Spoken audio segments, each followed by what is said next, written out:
nu kudu disesali jakabeh ge kudrat Allah keur hiji kudrat bae taluk-taluk lang ke kudu urang nyaho taluk irodat kudrat ngan kabeh ge kang patalukna teh ieu teh kana nu mungkin Allah mah teu katalukan ku kudrat. Jadi atuh berarti atuh urang teh kapanggih urang jeung batur teh kudrat jeung kudrat sifat Allah hiji teu dua teu tilu atuh hakikatna mah ieu acak-acakan dunia teh atuh emang kudrat Allah kos kieu. Nah mulai kuari takdir berarti kudrat teh eta teh kakawasaan Allah maha kawasa. Qadir berarti lantarannya lah anu putar atur takdir ka urang jadi jelema kos kieu sakieu per detik ieu geus aya takdir Allah sakieu isuk wallahu alam kumaha. Dek naon coba atuh nu kaluar ti Allah jamal aya nu cak Allah lamun sia dek maksiat ka aing teh angan bumi nu ku aing teu kada martabat manusia aya jelema diangkat jadi nabi jadi rasul teu bisa tamah urang usaha hayang jadi nabi teu bisa aya ge nabi Cengkareng Tugimin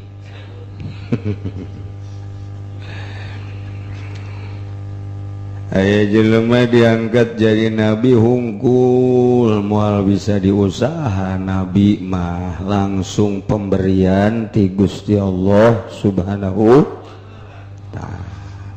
Berat jadi rasul, berat jadi nabi. Dek dijadikeun panglima dakwah teh atuh kudu nu bener-bener dirina sanggup ngorbankeun harta, sanggup ngorbankeun jiwa,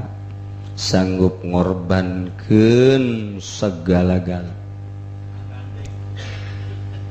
Lamun Kangjeng Nabi Ibrahim ngorbankeun anak kudu dipeunci. Mun Qabil jeung Habil ngorbankeun harta dipasrahkeun ka Gusti mana nu leuwih bagus. Lamun Kangjeng Nabi Ayub kabeh dipasrahkeun ka Gusti Allah geus we di jero hate teh secuil dunia, secuil harta, secuil pangkat, secuil keluarga. Awak ge geus teu diurus. Urang mangurusan harta tinggalin ibadah, urusan anak tinggalin ibadah, urusan pemajikan anak yang kawin deui diurus. Cenah Kangjeng Nabi ge nyandu tuturkeun ku sia nabi atuh ya Kangjeng mah teu aya saeutik-eutik acan tunduk ka pamajikan. Ayo urang mapan urang nu usaha, urang anu mangeangankeun segala, tapi urang pan sieun ka pamajikan. Pan pangbelon-belon aja lemah eta. Urang. Duh, Gusti Allah. Teu bisa ngomong ku kumaha. Datang ka ulah di urusan awak, hartina ulah di urusan awak teh ya. Teu kaburu ngurusan awak, ngurusan roh bae. Kayak kitu bae teu diurusan awak, roh ge teu diurusan, tah mah edan beneran ngaranna atuh. Ieu mah teu kaburu ngurusan awak acan lantaran sibuk ngurusan batin. Sebab nu mantak teu kaburu tah ngurusan awak. Pikiran teh asa deuk paeh. Rencana hayang ieu itu. Hiji bae embung hate poho ka Allah. Embung awak digunakeun lain ka Allah. Awak memilu sebab ieu mah ukur wadah nu diwadahanana ruh di jerona aya qalb. Jadi teka buru tah ngurusan naon gitu ngaranna awak. Jadi sibuk ku ngurusan ruh baik. Gitulah cerita-cerita tentang para rasul, para nabi selesai Nabi ditungtungan ku Kangjeng Nabi urang Kangjeng Nabi Muhammad sallallahu alaihi wasallam. Nah ieu dilanjutkeun ku para wali-wali Allah. Mun lain ku wali moal beres atuh agama mah sebab nyana teh sambil menyelam. Kitu bae terus bae. Kadeleuna mah ku urang keur ngagungkeun ka Kangjeng Nabi horenganan hayang leuwihna. Eta teh panyakitna kos kitu. Kadeleuna mah luar biasa di panggung teh nyaritakeun Al-Qur'an, nyaritakeun hadis, horenganan di tukangeunna mah hayang kabeuli ban. Ieu nu bahaya ge dakwah model kos kieu. Kabelah ditu mah kajen disumput-sumputkeun ge moal bisa sebab ke kadeleuna nyana aya di panggung hidup hidup kitu kan pun hidup eta melenceng geus tah geus melenceng ulah aya semu-semu dina agama langsungkeun bae ulah aya nipu diri ulah aya nipu diri ulah aya nipu umat supaya jelas moal bisa lamun lain para wali Allah subhanahu. Kadeleuna mah pondok pesantren Yayasan Al-Istiqomah. Kadeleuna yayasan Islam Al-Istiqomah horeng di jerona mah dek dudunya nipu takos kitu. Yayasan berbagai yayasan teh geus lain murni ikir carita dunia kawalian teu salah besi pajar nyalahkeun pula lain mun keur carita kitu persaingan pendidikan boleh-boleh saja boleh-boleh ieu mah keur carita kemurnian keur ieu mah makomna makom wali geus tah mah kos kitu mah sampah tah mah. Lamun keur carita persaingan pendidikan, wah, bila perlu nyen Universitas Islam, silakan. Ti mimita mi teh madrasah. Datang ke sanawiyah ibtidaiyah, sanawiyah aliyah terus datang ke universitas keur nyaritakeun persaingan pendidikan. Silakan, henteu salah-salah teh. Kejar ku urang mimiti bahasa Inggris bahasa Arab datang ke bahasa Jawa kueklos eta keur eta persaingan ndek kumaha dakwahna lamun urang ka Jerman teu bisa bahasa Jerman ndek kumaha dakwahna mun urang ka Inggris teu bisa bahasa Inggris ndek kumaha dakwahna ka Amerika urang teu bisa bahasa Inggris Amerika beda Inggris jeung Inggris Amerika aya perbedaan setik adapun dina grammar nama sara ngan ngucapkeunana beda lamun bahasa Inggris asli ngadahar kurupuk eta kadengena kurang kekersekan eta Inggris asli eta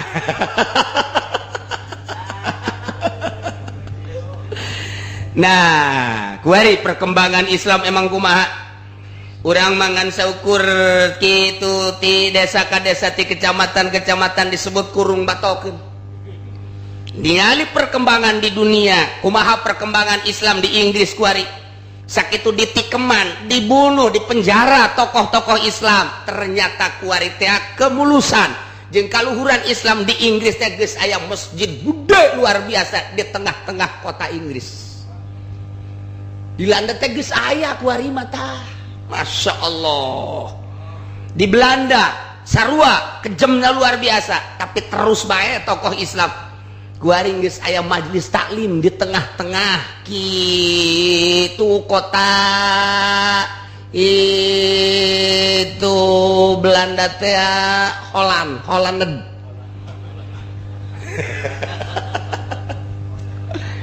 di Amerika geus teu katahan matak beuki benci bae negara-negara Eropa teh benci jasa ku ari ka Islam sebab sakitu ditikeman dibunuh terus bae di Indonesia disingsieunna terus bae geus sabaraha nu dipenjara sabaraha nu dibunuh sugan sieun teu biasa bae urang nu kadenge ku urang bae Amir Biki dibrondong dedet sugan sararieun teu biasa bae Islam teh aya kos kitu tah Islam teh tah ieu teu waya paeh bae ieu jan henteu perang paeh bae Jadi tenang sirup di Islam tak ige di Amerika di Inggris perkembangan anak geus luar biasa. Nah eta saha eta nu dakwah lamun lain nu bisa bahasa Inggris pada nu dakwah ka Inggris teh cikal bakal nama urang Habsyi urang Ethiopia jelema hideung ka dinya teh lantaran jago jasanya na teh ibarat-ibaratkeun anak tewak penjara menang 3 tahun dikaluarkeun di dakwah deui terus penjara deui kaluarkeun dakwah deui eureun ditembak bae geus ngabangun masjid di Amerika sarua bae kitu jeung kitu bae datang ka kuari ieu hasil peperangan Irak orang Amerika balik kararuat jasa Islam nu kuari henteu diekspos bae kuari ka berbagai media padahal perkembangan anda alhamdulillah tak eta teu meunang teh kos kitu teh tadi berita-beritakeun kok cenah kiai nyaho kamari ulin ka ditu sakedeung malah ka ditu neuleuh masyaallah sugan teh di mana Amerika horengan deket Cikupa aja pas itu perkembangan diadu-adukeun ku Yahudi diadu-adukeun ku Yahudi terus bae Islam kurang kumaha dek dileungitkeun di Indonesia mulai diayasankeun secara zahir mah bagus kuna saimbang batin mah keur dikebiri supaya ulah bisa nyebut cau terus tokoh-tokohna diajak di partai supaya ulah bisa ngomongkeun Al-Qur'anul Karim tapi terus bae Islam per detik ieu Amerika ge bingungeun ka Indonesia terus bae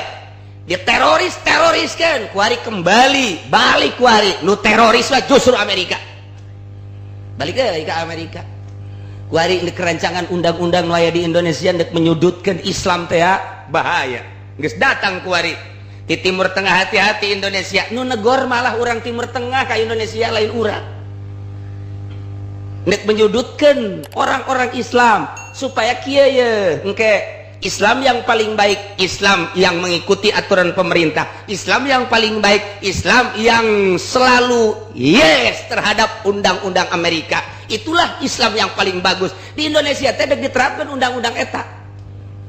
encan aya nu kumaha padahal di DPR teh loba kiai di MPR loba kiai geus nyahoeun nya eta kos kitu teh bakalna teh eta disekan di Amerika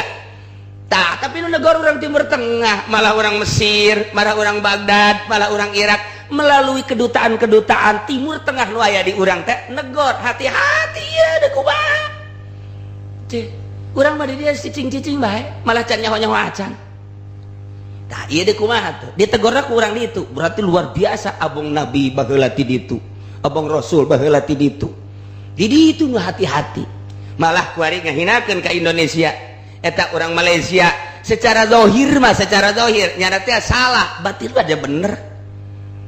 batin mah bener kenapa itu Habibie gitu-gitu kajen teh disalah-salahkeun ya emang jero nama kos gitu iya sebenarnya mah tah jeung urang luar negeri teh keur memperhatikan Indonesia aya naon meureun ku ari di Indonesia teh anu sabenerna mah ye ulah disaha kakak sorot ieu teh Pudoli keur dakwah disorot ku Amerika. Wah iya Pudoli keur dakwah cenah yang Haji Jamal ya barang di deuleu teh ku Amerika biarkan tidak membahayakan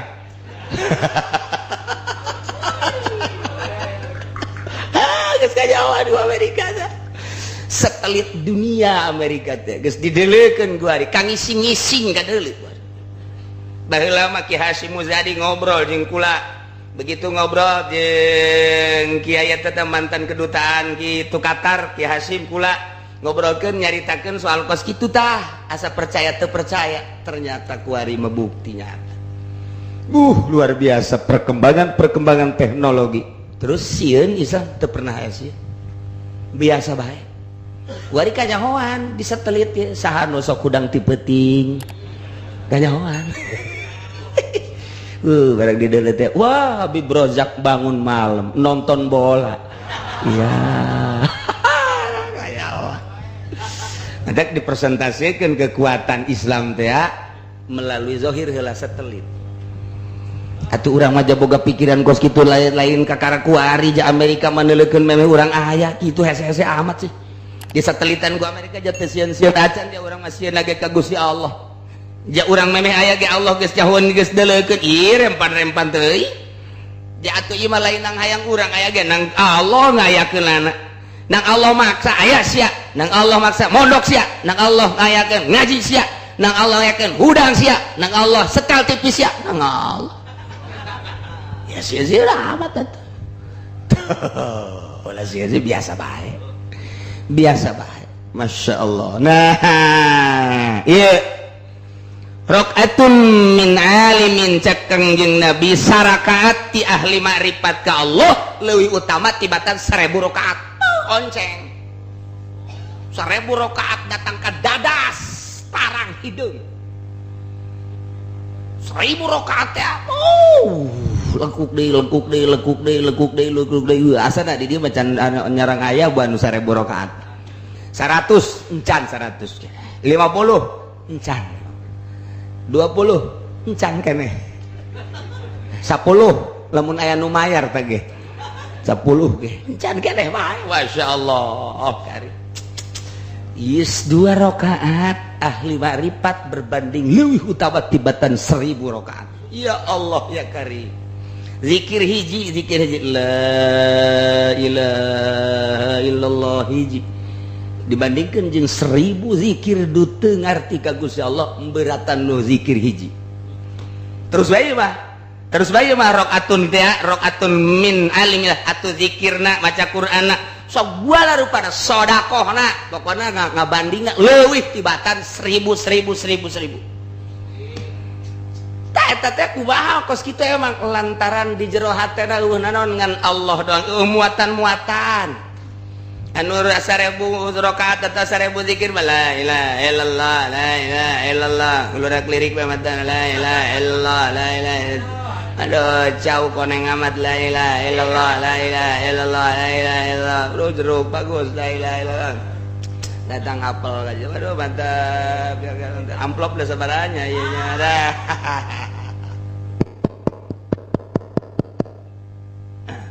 amplopna sabaraha aja ke daya tah geus nguji-nguji benerkeun coba ieu saha eta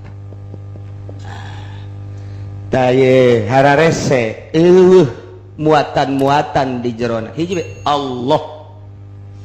bulit Allah teh lain sakadar Allah saya ngabayangkeunana sebab kieu ahli Allah mah lain hartina Allah nempel ngarasa emang kumaha bisa ngarasa saya ti kieu bae langit bumi jeung eusina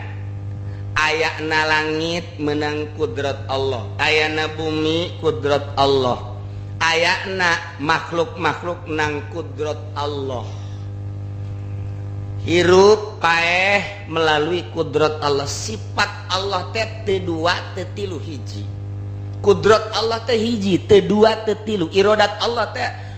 iradat teh hiji teu dua teu tilu ya keur carita hiji bae heulanan hiji kudrat hiji henteu dua henteu tilu hiji nah kuari sa dunia ye kudrat Allah teh ngan hiji mun cara listrik mah mun cara listrik nempel kudrat Allah kaki Zaid sabara persen nempel kudrat Allah kaki Umar sabara persen nempel kaki Bakar sabara persen kudrat nu nempel kaki Zaid leuwih gede tibatan nu nempel kaki Umar kudrat nu nempel kaki Umar leuwih gede tibatan kaki Bakar selalu gitu cicingna langit kudrat Allah cicingna bumi menang kudrat Allah robahna manusia lempang diuk eta teh kudrat Allah kicep kaluhur kahandap menang kudrat Allah aya batur jeung aya urang kudrat Allah je atuh ieu teh sepi tina kudrat Allah urang teh kuari keur tikelekep dina kudrat Allah angin hawa ieu kakaler kakidul kawetan gakulot angina tapak kudrat Allah digerakkeun ku kudrat Allah tapak pagawean digerakkeun ku kudrat Allah nu kahirup ku urang tah nu kahirup ku urang tah eta teh nang ngahirupkeun Gusti Allah meunang ngajerokeun Gusti Allah kaluar nang Gusti Allah kajero nang Gusti Allah kudrat teh kudrat keur carita kudrat bae hiji jadi atuh urang kapanggih jeung Ki Zaid eta teh Ki Zaid aya kudrat Allahan urang aya kudrat Allahan kapanggih kudrat jeung kudrat teh eta keneh berarti sarua jeung kapanggih jeung Allah kapan kudrat teh sifat Allah pan sifat mah moal pegat moal pecat tina zat moal pecat tina zat berarti aya kudrat teh aya zat Allahan ngan heula moal kaharti zat Allah mun can kaharti sifat lantaran dina sifat eta ke bakal nempel dina pagawean Allah tapak pagawean Allah teh kasifatan ku kudrat Allah nah zat Allah teh aya nu sabenerna mah di mana ayana cak sompralna mah di sia aya Allah cak sompralna mah tah di dieu aya kudrat aya Allah pan kanyawan aya Allah pan aya kudrat jadi urang kapanggih jeung batur teh kapanggih Allah jeung Allah terah murtad ya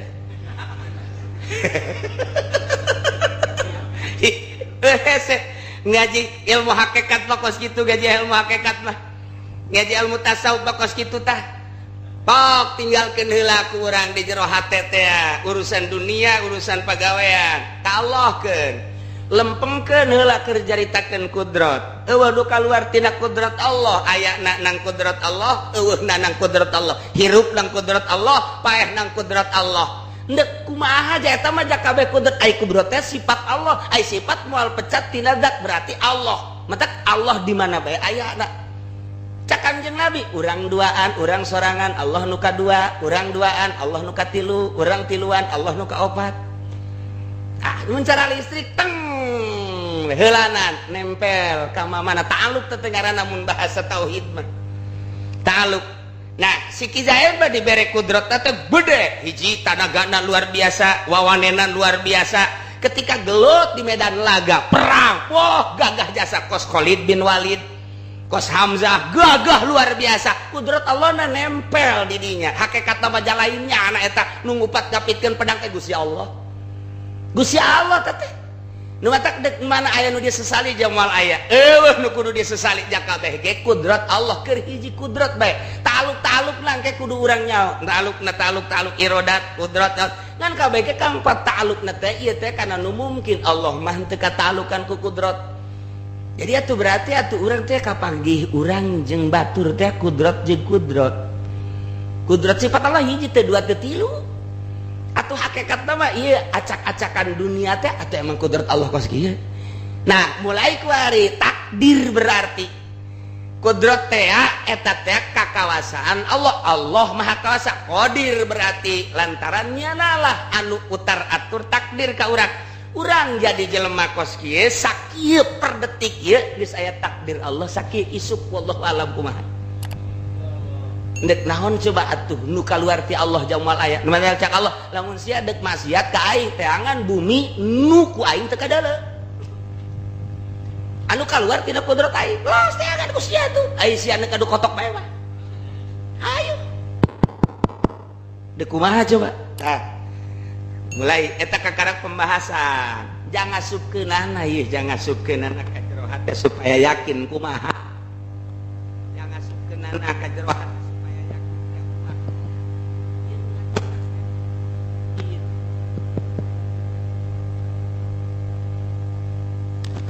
nu ngatur teh atuh kudu mursyid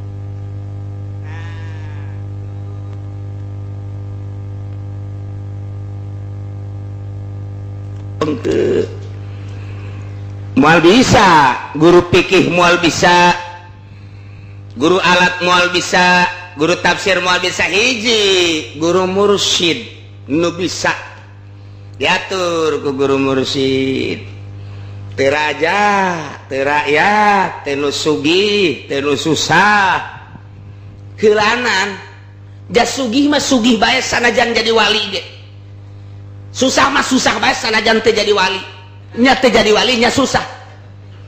pamustungan Sayyidah Abu Bakar Siddiq sugih wali Masya Allah berbagai-bagai Syekh Abdul Qadir sugih jasa wali si Junaid di Cikupa nya teu boga naon teu wali rusak jasa pan jawali mah teu utar atur ruhani atur kolbu saha nu ngaturna ai can bisa kudu aya guruna nu ngabimbing ka dieu ya urang teh nyaho ka Bandung dibimbing sia jalan ka dieu ya ari karna mah geus dibere ya rute Bandung dek jalan tol ya dek jalan tol Ciawi ka dieu dek jalan tol gitu Purwakarta ya dek jalan anu biasa ya geus aya karena nunungtuna bisa-bisa lain ka Bandung asana ieu bakal nggak jebur di Yogyakarta asana tah saeueuh nunungtun aya nunungtun mah pangeunana teh dia ya ka dia sanajan tenang bae ulah kenceng-kenceng naik mobilna teh di rest area eureun ngopi heula jeung geus nyaho ieu nunungtuna lah sabira Bandung geus kauji ku jana bakal datang dahar heula ngabaso heula geus tenang heula nya geus tah dadahar di dinya ngabaso segala rupa ya ketenang heula aing deki heula beres kiri bae nya tinggalnya anu mayar bantah tah eta teh Bandung teh gitu kudu nyahoeun ka Allah dia saat nyahoeun lain ahli fikih mu'taratul zahir ieulah guru mursyid nyana nu nyahoeun sebab nyana geus ngarasakeun akhirat nyana mah jasad di dunya ieu golbuda geus aya di sorga di akhirat jadi nyana teh nunungtun sebab janana geus aya di akhirat geus ketika caknya ulah kadinya tama proposal haram moal datang sia aing ge datang tanpa proposal gitu usulah ai dibere onam siapa dicokot bae kekartik we nya menghayang jasa tah eta kos garar itu tah ieu kadinya ulah kadieu ulah terus dimurni-murnikeun kolbu teh dimurni-murnikeun takkan geus aya Allah doang di jero hate kumaha tah salatna teh lain sorangan eueuh lantaran kudrat Allah anu ngarobahkeun urang Allah nu mantap ulah waka ngaji batin lamun pikih can beres sebab lawan engke pikih teh leungit teh lain berarti teu make eueuh pikiran kana pikir Allah geus ieu mah berjalan dengan sendirinya Allahu akbar Allah sabi Allah eta mah geus nu kos kitu teh geus jalan kacai geus teu kudu diinget-inget geus terbiasa tah mah kuari mah ngingetkeun keur aya dina takdir Allah nangtung teh ieu teh ku Allah ditangtungkeun ruku ku Allah dirukukeun ngan lain boga pikiran kos kitu lain tah mah hayal atuh ngaranna perasaannya anak geus lain nyana nu salat Allah bae Allah nu mantap kun Allah teh dibikeun ka nyana subhanallazi biyadihi malakutu kulli syai'in wa ilaihi idza arada Allah syai'an ayaqula lahu kun fayakun cak Allah kulantar sia atuh geus adi aing kun aing dibikeun ka sia nu mantap sakecap nyata wali mah aya nu ngangsongkeun kalapa kiai cenah setiap aya cai aya laukan coba ieu kalapa belah ku sia betok di jeron cak aing betok lantaran geus jamung ti Gusti Allah ka dieu belah ku sia belah aya betokan jerona atuh lamun urang bisa kos kitu moal mancing-mancing geus beri belahan bae geus ku urang mah dijualan pan bloon eta eta kos kitu kiai lantaran sakecap jata jasa ieu naon nu diomongkeun percis jasa lah coba ku aing diisin-isin ieu wali ya kiai ya aya jawara nah bangke ucing ditedeun dihandap dikubur kemudian dicayan di rata-rata undang kiaina pertanyaan eta kiai coba eta tadi dihandap sama kiai naon eta di jerona buka begitu dibuka maruhmu ieu mah jeung base di jerona belut ye cak eta cak jawara kaisinan ieu kiai kaisinan buka caknya geus kieu isin ya kiai barang dibuka teh belut beneran pan bangke ucing jadi belut sakecap nyata kun aing dibikeun ka sia cak sompral mah helanan ieu mah hayang naon sia matak wali mah tuh lamun hayang sugih atuh mantep jasanya nama bisa jasa ngan nyana geus teu hayangeun geus kitu justru sugih teh ngahalang-halang tuh ya nah iya asal geus datang ke perasaan kos kitu rakaatun sarakaat min alimin billah afdalu min alfi rakaat min jahilin sebab dah atuh jana mah leumpang geus jeung Allah bae jadi innallaha ma'ana geus karasa ti dirina boga rasa geus jeung Allah bae mantap jana tilok loba salat tilok loba mantap beusi di lemur kiai tilok loba salat eta meureun jadi jangan ngerasa kayak nikmat cicing tilok robah nginahin robah teh berubah ke perasaan batin cicing nikmat teh keur nikmat nyata keur jeung Allah mun nangkarak menangkup-nangkup cici nikmat berasa anjing Allah. Saya jaritakeunana tak mau orang menyaritakeun nikmat urusan perasaan ka Gusti Allah hese ngomongkeunana sebab hese nyaritakeunana lain dahareun lain inuman perasaan tamah tak iyalah jelema geus jadi ahli Allah model kos kitu nya nama cicing neulekeun kanu zikir neulekeun kanu salat geus ai nyebutkeun ambrang mah tuh henteu ngan keur bae ngan encan datang ka nyahoan kanu datang maka nyahoan tah ieu rakaatun min alimin billah afdalu min alfi rakaatin min jahilin billah. Tah kumaha engke tahapan-tahapanana manusia teh dibere tahapanana ku Gusti Allah sesuai jeung batinna disesuaikan jeung batin tahapanana datang ka mana di dinya tahapanana datang ka dinya di dinya batin-batinna datang ka dinya di dinya mulyana batinna datang ka dinya di dinya mulyana nu mantak teu bisa kuari diulah-ulah Muhammadiyah ngaulah-ulah menghormati ulama sebab manusia takut musyrik moal bisa lantaran jelema dimuliakeun ku jelema teh aya batinan anu hese dibahas aya kolbu aya ruhani sir nu hese dibahas hese tah mah ngabahas eta mah tita ulah dihormat ge ka Kangjeng Nabi geus ulah cium tangan jasa sarua manusia teu bisa tetep bae sieun bae hebah bae ka sahabat ulah menuhankan manusia teu bisa lain nuhankeun urang teh luluh sorangan nang Gusti Allah sebab nyana boga darajat nyana boga makom di dinya nyana aya makomna urang henteu dititah ieu ku sasaga titah cium tangan urang nah hayang cium tangan sorangan teu dititah kudu menghormati bila perlu mah sujud mun dimeunangkeun ngan teu meunang ulah sebenarnya cium tangan ge ulah komo ruku jeung sujud mah tamah haram murtad ngan teu karasaeun nyana sebab nyana teh ieu keur ngabuktikeun martabat si eta jelema meunang Gusti Allah disesuaikeun jeung martabatna jelema teh ngahormat teh aya Allahan di jerona tah lamun Muhammadiyah kurang dicaritakeun kos kitu kakarak nyai-nyaian jalain nyaring jalan lain ngahormat ka jelemana ngahormat ka ruhna teh geus Allah-Allahan bae ngan hese nyaritakeunana Allah ngaloyogkeun seperti kitu teu bisa diulah-ulah teu bisa dikondisikeun teu bisa bae eta mah dikondisikeun supaya kabeh carium tangan ai embung mah embung hate embung mah aya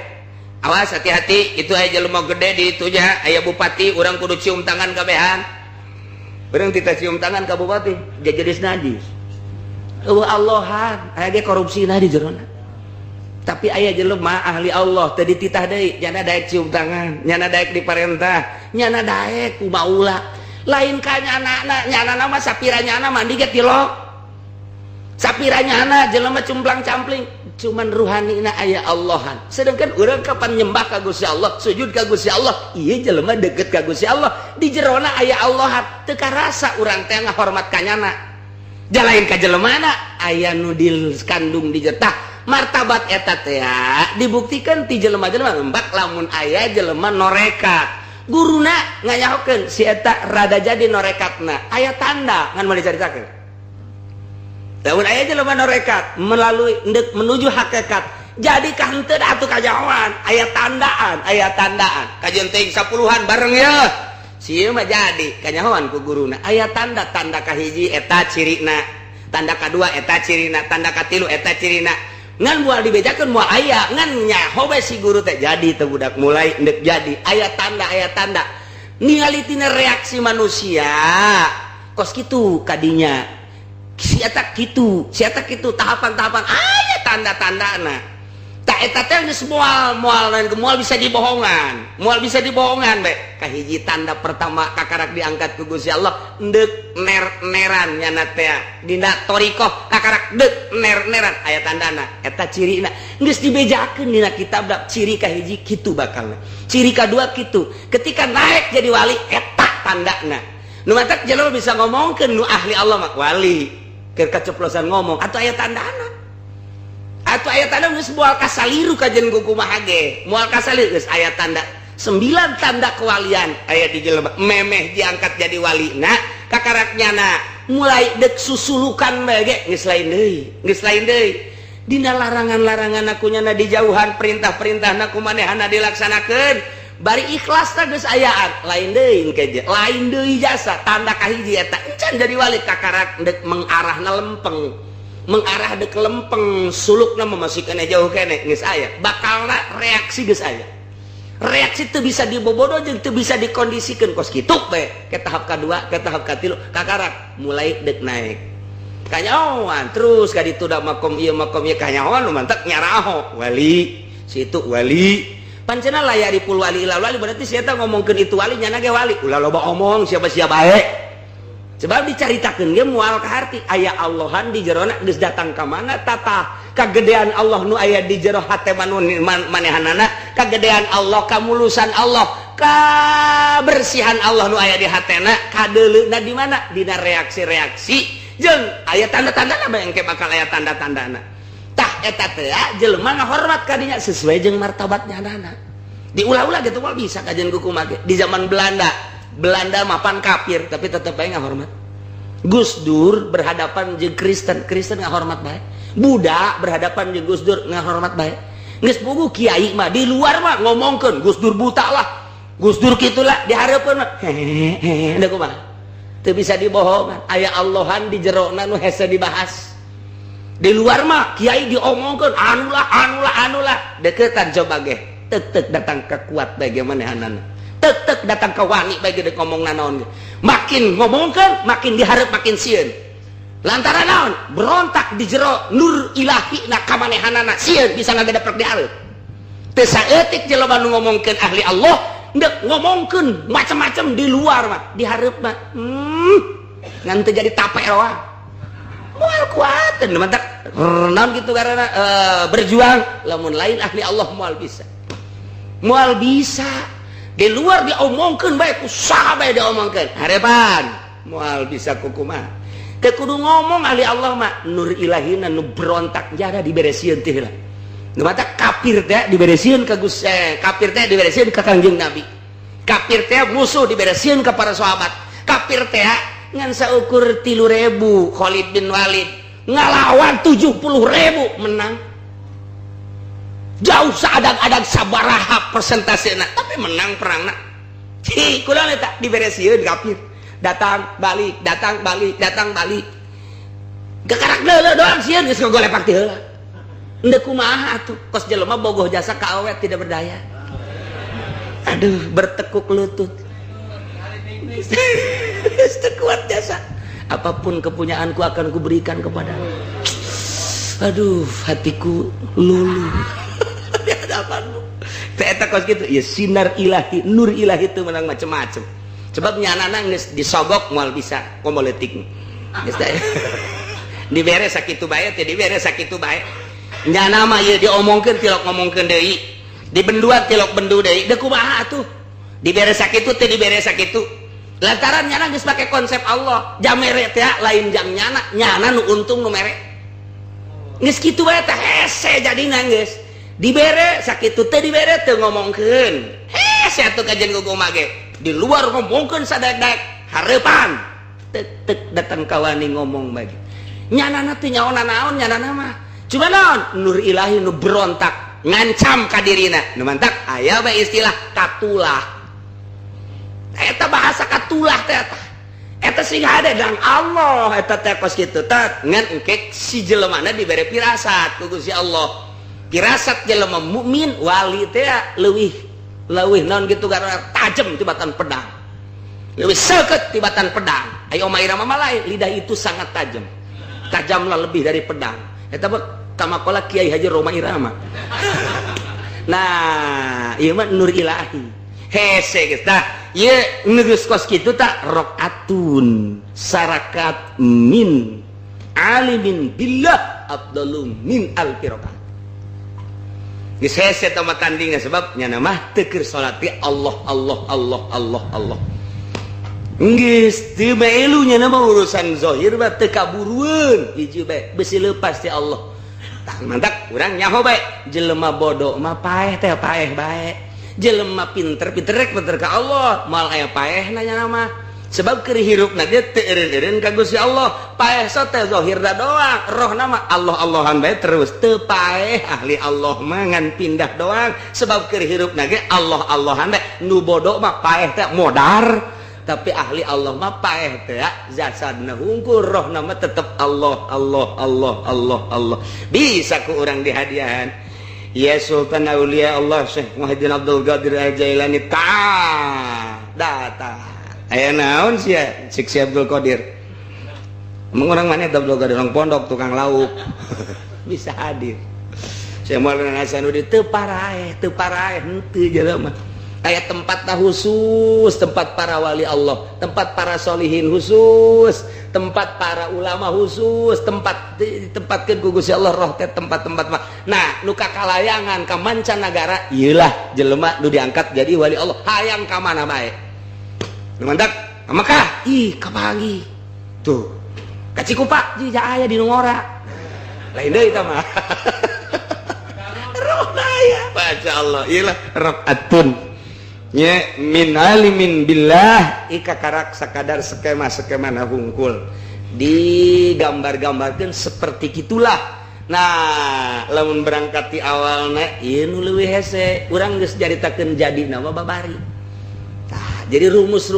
namun berangkat da eta make makom, ieu make hal. Nah, ieu nu kurang dek diaji ge wal narji ila ma kunna bisodadihi minal isyarah. Urang balik ge karena pembahasan nu kurang keur dibahas nyata tidak isyarah tentang hal fanaqulu wallahu a'lam.